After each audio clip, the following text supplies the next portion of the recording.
Hello, beloveds. This is Reverend Amani Malaika here from the Albuquerque Center for Spiritual Living. And I am so glad you are here at this video at this time or listening to this podcast at this time. I wanted to hop on because Reverend Raymont and I recorded these messages ahead of time. And I just wanted to make sure you know that you get to go deeper and you get to be supported in spiritual community. You do not have to be audacious and bold alone. So I want to invite you to join us if you are in the Albuquerque area on Sunday afternoons at 4 p.m. for our in-person gatherings. You can learn more at our website, abqcsl.org. And if you are participating online, you also get to be supported. We have some online small groups and ways that you can receive prayer and affirmations and all the things directly to your phone. So again, learn more at abqcsl.org.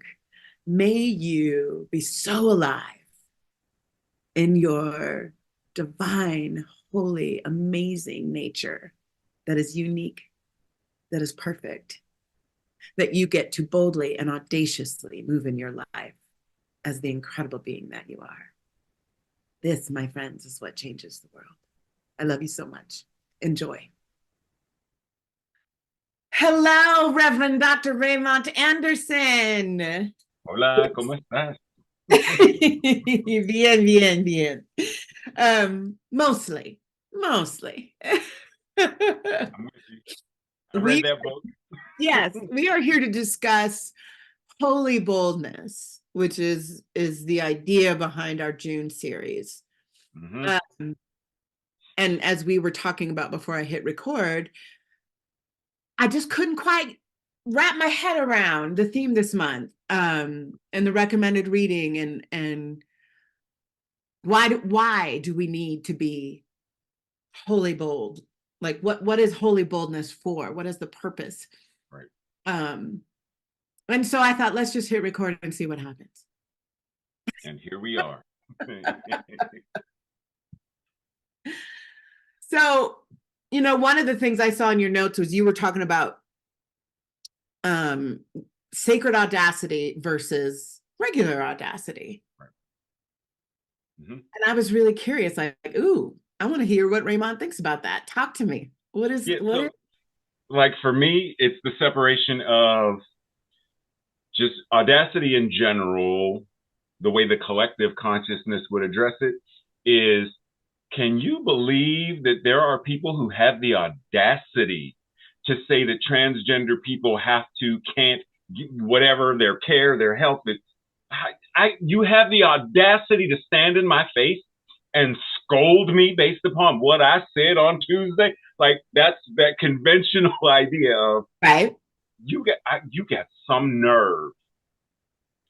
Sacred audacity is the audacity that says, if I'm going to believe what New Thought teaches, that God is all there is, that there is no separation between what it is and what we are, that I am it is incarnating as me, then, well, and Holmes says whatever is true about God is true about me. So sacred audacity is having the audacity to do what Yeshua did and said, when you see me, you see that from which I have come. There is no separation between the Father, what he referred to as, and me. And then to live, move, and have your beingness, knowing that your word is powerful, knowing that you have a right, a sacred, divine right to rest when you need rest, to walk gently on your, like you have the audacity to say, oh, no, not on my watch. You will not deny transgender children care while I'm still living, moving, and breathing on this side of the veil. For me, that's the distinction. Mm. I love that because I was reading in Tricia Hersey's Rest is Resistance, and she was saying that, the reason that she's moving this work forward around rest and resisting white supremacy and resisting toxic capitalism and colonialism is because those systems pull us out of relationship with our own divine nature. Right. those systems are built to keep us separated from our own divine nature. So to come back into contact with the truth of who we are as divine beings, right? Like there is no separation between me and what is divine. I am made of that stuff. Mhm. Is audacious, Mhm. Right. right? To even come back into conscious contact and relationship with that truth is audacious. And as Trisha Hersey says, and it is the only way Right. to to create the transformation and change we want socially and systemically. Right. Right. It is the power of that connection to our divine nature. It is the power of the conscious awareness of like, oh, wait a minute now. Wait a minute. Wait, I'm divinely made. Oh, I'm divinely made. And you have some bullshit over here about who you think I am, but I'm Mhm. divinely made. So, let me get all kinds of audacious. Exactly. Exactly. Exactly. Yeah. Yeah. Because being anchored and centered in that, like, especially when doing that kind of work. I mean, heck, we could look at so Jesus. How many times does it reference Jesus did this and did this and did this and spoke to them, and then he went off and rested. He took a nap. He was on the boat sleep. He went over here to meditate. It's He necessary. You snuck gotta know. away to the wilderness. He got Right. away from the people. Right. Like, because we have to do that, because if we are consistently over and over and over in that, it's going to beat us down. Yeah, So yeah. doing this work requires having the boldness, having the holy boldness, the sacred audacity to say, I've had enough today. I'm not the one today. Today, no, for this conversation. We'll see about tomorrow. It's knowing ourselves enough to know, yeah, on any other day, I have the capacity to deal with some folks, and they today, yeah, I will not be making a phone call. I get how many phone calls? I get one phone call. Okay, Reverend Amani, they pushed me. I need a lawyer. Like, it's knowing, yeah, yeah, I need a break today, and Yeah. it's mandatory. And I keep being surprised with how much rest and breaks I need. Like, I'm coming off of, we are recording this ahead of time. So I'm just returning to work from a Mm-hmm, 3-month sabbatical. mm-hmm, And I'm about, 3-ish weeks in back to work. And I'm like, woo, your girl needs, oh, mama's got to lay down. mm-hmm, yeah, I'm tired already. mm-hmm, It's crazy to me. yeah, But I think a lot about the rhythm of Jesus of Nazareth and what we know, right? And what we know in the stories of his life. But dude took breaks all the time. He was like, look, let me go heal some people. Let me give you a sermon. And then I am out. yep, Like you get me for a day or two, and then I'm piecing out. yep, yep. I am often talking to the divine. I'm like, listen, I think I've been audacious. I think I'm getting enough rest. I think I've taken enough time, for myself and for study and for laying down. I do a lot of laying down, right? Like that's the Mm-hmm, first tenet of Trisha Hersey's nap ministry, right? Like if you mm-hmm. follow her on social media, there's a whole bunch of lay your ass down. Right, right.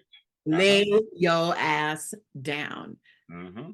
And so I do a lot of my work laying down. Mm-hmm. I understand. When you and me are on the phone, I'm laying down. Uh-huh. Uh-huh. Uh-huh.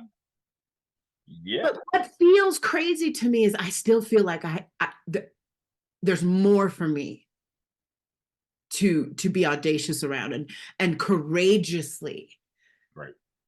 prioritize my own well-being even Yeah. more. Yeah. Yeah. I think that we've been so conditioned or indoctrinated or domesticated or brainwashed into being the hustle culture, the frenzy culture, the keep your nose to the grindstone culture, the I've got to have 5 jobs culture in order to be successful. And because, toxic patriarchy and capitalism is, I got to have 5 jobs just to make sure I eat today. Right. Right. We are so in that it's easy to say, oh, rest is a day off. Oh, rest is take a nap. Yeah, that's the beginning of it. Rest is also giving yourself the space to say, while I am resting, like what you just said. So I'm laying down, but am I laying down while still scrolling and swiping? Then I'm not resting because my mind is still going. Rest means separate, unplug, unwind, give yourself some what do you really, really, really need? Do you need to laugh? Do you need to for real take a nap, go to sleep? Like what do you really need? And to go to that next stage of this is what rest is really affording me.